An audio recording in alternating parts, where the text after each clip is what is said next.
Hi hello ನಮಸ್ತೆ ಎಲ್ರಿಗೂ ಯಶಸ್ dishes ಚಾನಲ್ಗೆ ಸ್ವಾಗತ. ಇವತ್ತು ನಾನು ಊರಿಗೆ ಬಂದಿದ್ದೆ. ಸೊ ಹಾಗಾಗಿ ಊರಲ್ಲಿ ಏಡಿ ಹಿಡ್ದಿದ್ರು. ಏಡಿದ್ದು ಸಾಂಬಾರು ಹೆಂಗೆ ಮಾಡೋದು ಅಂತ ತೋರಿಸೋಣ ಅಂತ ಈ ವಿಡಿಯೋ ಮಾಡ್ತಿದ್ದೀನಿ. ಬನ್ನಿ ನೋಡೋಣ ಹೆಂಗೆ ಮಾಡೋದು ಅಂತ. ನೋಡಿ, ಈ ಥರ ಕ್ಲೀನ್ ಮಾಡ್ತಾ ಇದ್ದಾರೆ. ಹುಷಾರಾಗಿ ಬಿಡಿಸ್ಬೇಕಾಗತ್ತೆ. ನೋಡಿ, ರಕ್ತ ಬರ್ತಾ ಇದೆ ಕಚ್ಚಿ. ನೋಡಿ, ಈ ಥರ ಏಡಿದು ಕೈಕಾಲೆಲ್ಲ ಮುರಿದಾಕಿ ಅದ್ರ ಹೊಟ್ಟೆ ಭಾಗ ಕ್ಲೀನ್ ಮಾಡ್ತಾ ಇದ್ದಾರೆ. ನೋಡಿ, ಈ ಥರ ಕ್ಲೀನ್ ಮಾಡ್ಕೋಬೇಕು ಏಡಿನ. ನೋಡಿ ಹಿಂಗೆ ಎಷ್ಟು ಚೆನ್ನಾಗಿದೆ, ಎಷ್ಟು ದಪ್ಪ ಇದೆ ನೋಡಿ ಕೊಂಬುಗಳು. ಮಸಾಲೆ ಮಾಡೋ ಮೆಥಡ್ ಹೇಳ್ಕೊಡ್ತೀನಿ. ಮೀನು ಸಾರಿಗೆ ಏಡಿ ಸಾರಿಗೆ ಒಂಚೂರು ಇಷ್ಟೇ ಮೆಂತ್ಯ ಹಾಕಬೇಕು. ಇದು ಸುಮಾರು ಒಂದು 12 ಜನಕ್ಕೆ ಮಾಡ್ತಾ ಇರೋದು. ನೋಡಿ, ಸುಮಾರು ಒಂದು 20 ಈರುಳ್ಳಿ ಸಣ್ಣ ಸಣ್ಣದು ಕಟ್ ಮಾಡಿ ಇಟ್ಕೊಂಡಿದ್ದೀನಿ. ಒಂದು 6ರಿಂದ 7 ಟೊಮೆಟೊ ಕಟ್ ಮಾಡಿ ಇಟ್ಕೊಂಡಿದ್ದೀನಿ. ಒಂದಿಷ್ಟು ಕೈ ತುಂಬ ಬಿಡಿಸಿರೋ ಅಂಥ ಬೆಳ್ಳುಳ್ಳಿ, ಇವನ್ನೆಲ್ಲ ಹಾಕ್ಕೊಂಡು ಎಣ್ಣೆಲಿ ಹುರ್ಕೋಬೇಕಾಗತ್ತೆ. ಈ ಥರ ಚೆನ್ನಾಗಿ ಫ್ರೈ ಮಾಡ್ಕೋಬೇಕಾಗತ್ತೆ. ನೋಡಿ, 1.5 ತೆಂಗಿನಕಾಯಿ ಅಷ್ಟು ತುರ್ಕೋಬೇಕಾಗತ್ತೆ. ಇಷ್ಟು ಅಗಲದ್ದು ತೆಂಗಿನಕಾಯಿ, ಒಂದು ಫುಲ್ ತೆಂಗಿನಕಾಯಿ, ಇದರಲ್ಲೇ ಇನ್ನೊಂದು ಅರ್ಧ ತೆಂಗಿನಕಾಯಿ ಎಕ್ಸ್ಟ್ರಾ, 1.5 ತೆಂಗಿನಕಾಯಿ ಚೆನ್ನಾಗಿ ಫ್ರೈ ಮಾಡ್ಕೊತಾ ಇದ್ದೀವಿ. ಈರುಳ್ಳಿ ಚೆನ್ನಾಗಿ ಬಾಡಾದಮೇಲೆ ಟೊಮೆಟೊ ಹಾಕೋಬೇಕಾಗತ್ತೆ.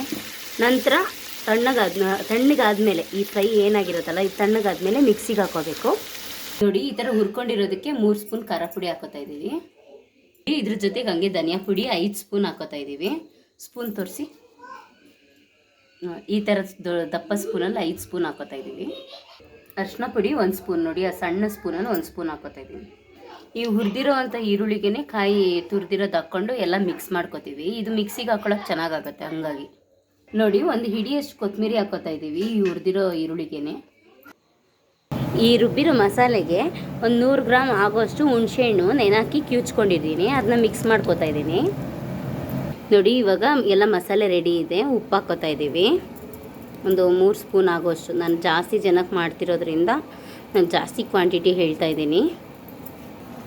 ನೋಡಿ, ತೊಳೆದಿಟ್ಕೊಂಡಿರೋ ಏಡಿ ಹಾಕೋತಾ ಇದ್ದೀವಿ. ಮಸಾಲೆ ಕನ್ಸಿಸ್ಟೆನ್ಸಿ ತೋರಿಸ್ತೀನಿ.